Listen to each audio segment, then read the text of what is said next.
good people, for coming. I've called this press conference to address the very sad situation in Olkalau, where President William Ruto has ordered a massacre on the Kikuyu people in Olkalau in a futile attempt to force them to elect a UDA candidate.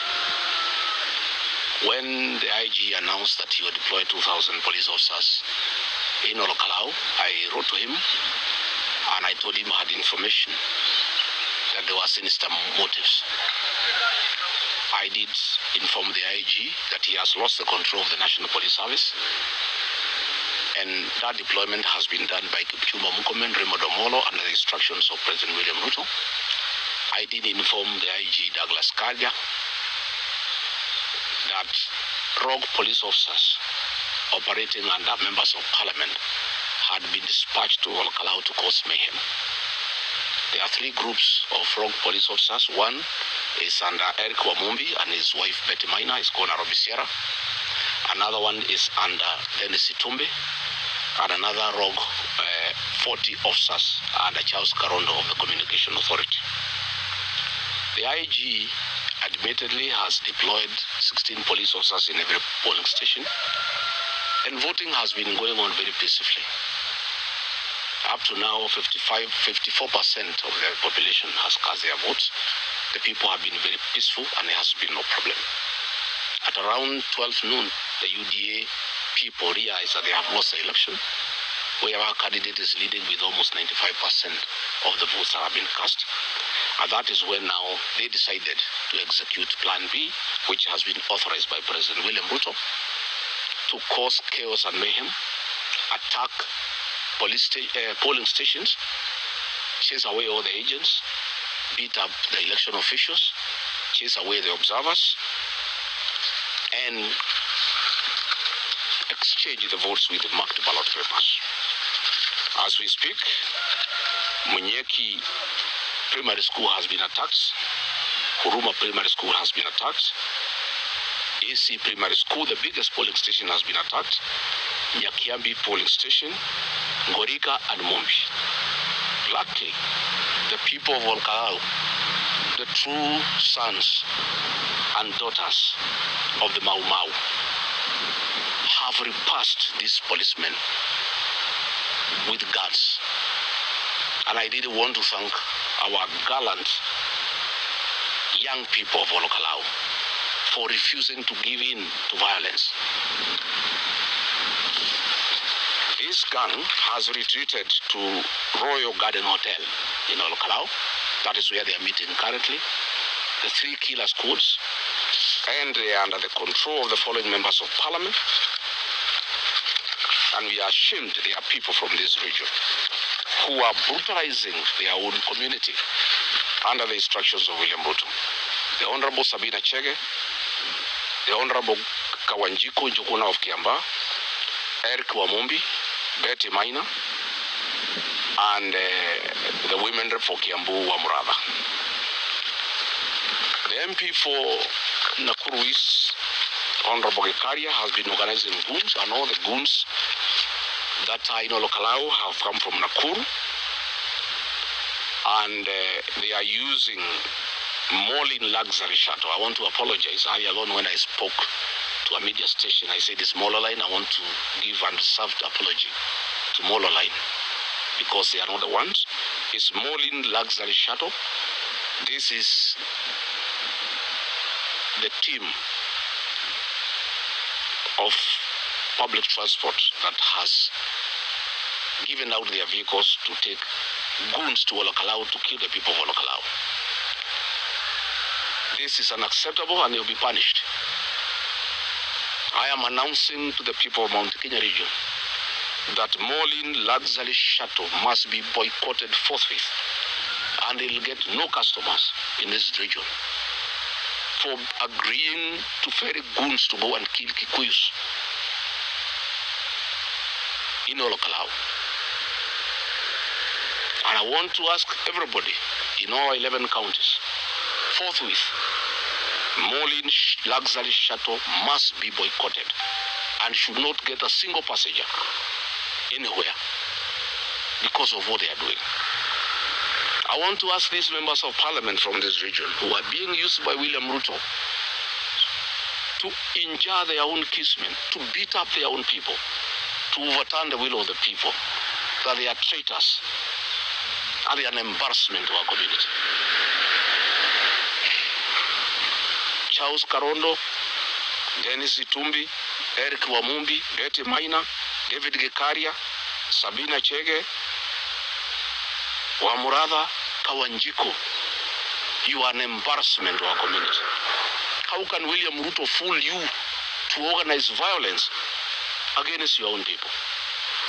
I have been told now they are regrouping. They are planning to storm all the polling stations. And I'm surprised that Ethicon and IBC has said nothing, even after polling stations have been attacked by hooded police. They are moving in vehicles in broad daylight with rifles and wearing masks, and IBC is quiet because they are part of it. IBC and William Ruto are part and parcel. And it is now clear that we shall not have a peaceful general election. I think Olkalau is a dress rehearsal by William Ruto on how he can use rogue police to subvert the will of the people. I want to tell IBC, from what has happened, we'll be mobilizing the people of Kenya to call for your disbandment. You are an embarrassment to the people of Kenya. This election was very peaceful until you connived with William Ruto to cause violence. These people now have retreated to Royal Garden Hotel, where they are planning to storm all polling stations and disrupt the counting and overturn the will of the people. I am calling upon the people of Olkalau, all of them who voted, to go back to the polling stations and fortify and barricade our polling stations and make sure that the will of the people is not subverted. I want to tell William Ruto, I'm sure you want to kill the Kikuyu population because you have a beef with us. You must start today with Olkalau. For you to steal this election, you must kill the people of Olkalau. And if that is what you have decided, to kill the people of Olkalau, please go ahead. And I'm asking everybody from Olkalau, all our young men, women, old men, to go back to the polling stations and fortify them and stop these police goons from subverting the will of the people. We cannot allow William Ruto to subvert the will of the people, to successfully conduct a pilot on how he shall force the people of Kenya to elect him as president next year. IG Douglas Kanja, much I sympathize with you. You are an embarrassment to our people here, not just in Nyeri, but the mountain. This afternoon, Douglas Kanja is my neighbor here. I called a common friend and asked him to call Douglas Kanja and put him on speakerphone and pose to him two questions. Why is he allowing William Ruto to use him to kill and maim his kinsmen from the mountain? I asked him to ask him, why has he surrendered the command of the National Police Service to Kipchumba Murkomen and his tribesmen? Because these are Ruto and his tribesmen who have declared war on the Kikuyu people. And Kanja told that person, and I heard clearly, that he has no control of the National Police Service, and what is happening in Olkalau has the direct authority of William Ruto, and there's nothing he can do. He was crying, saying how sad he is, saying that his work has been taken over by Kipchumba Murkomen, and he is even contemplating resignation ahead of his impending retirement. It is therefore confirmed that this massacre that is going on in Olkalau has been authorized by William Ruto himself. And we want to ask you, William Ruto, these people of Olkalau, the people of Nyandarua, the people of this region voted for you to a man to become president. Why have you declared war on them? Why are you unleashing violence on women and children? Why have you converted the National Police Service into a rogue outfit to kill people and to maim people? But I'm not convinced that when William Ruto sent the National Police Service to Haiti, the intention was never to go and help the people of that great country on how to deal with criminal gangs. He actually sent the National Police Service to benchmark and learn how to work with the criminals and goons to assist him to be elected by the people of Kenya next year. I want to say now I'm convinced than ever before that we shall not have a peaceful election, that we shall have anarchy and civil war. If what William Ruto is doing in Olkalau today is what will happen next year, there will be civil war in this country. We have seen it. You, the media, the nation newspaper, the NTV, the journalists who are beaten up, and their equipment confiscated so that they don't record the mayhem that is happening in Olkalau. So Kenyans must know now, they must be prepared that we are going to have a big problem next year. We have a compromised IBC working under William Ruto. We have a president who has gone rogue, who is determined to force his way back to power, using whatever method, including killing people and maiming people. And Olkalau is a pilot of what will happen next year. The DCP candidate is leading with 90%. And the people of Olkalau must make sure these results are announced today. And we are asking all members of the public in Olkalau to move quickly from now and occupy and surround the polling stations and withstand the assault that is being planned by William Ruto to overturn the will of the people. Later on, the entire population will move to Olkalau town. 40,000-50,000 people around the Talib Center. And if William Ruto wants to massacre the Kikuyu population in Olkalau, he can go ahead and do so. He has harassed our people enough. He has ruined our businesses. He has sacked our people from KRI.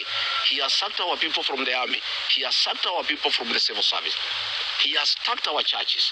He has made sure our pending bills are not paid. He has attacked us in churches. Now he has decided that he will force us to elect people from his party. And he is prepared to kill people.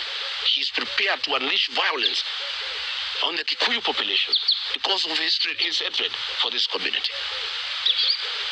What has happened today is an eye-opener to my people.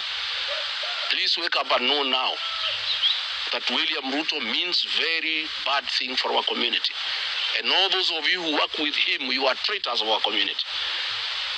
You are shameless. Nobody can believe that Kikuyu's member of parliament can join William Ruto to kill their own kinsmen because of an election. And all of them will be voted out, I can assure you. No member of parliament or senate working with William Ruto to unleash violence on our people will be re-elected. And Moses Kuria, shame on you. You are organizing gangs and goons to attack our people in Olkalau. For the longest, you have been organizing goons to attack businesses belonging to the Kikuyu nation. Our people have really suffered under your hands.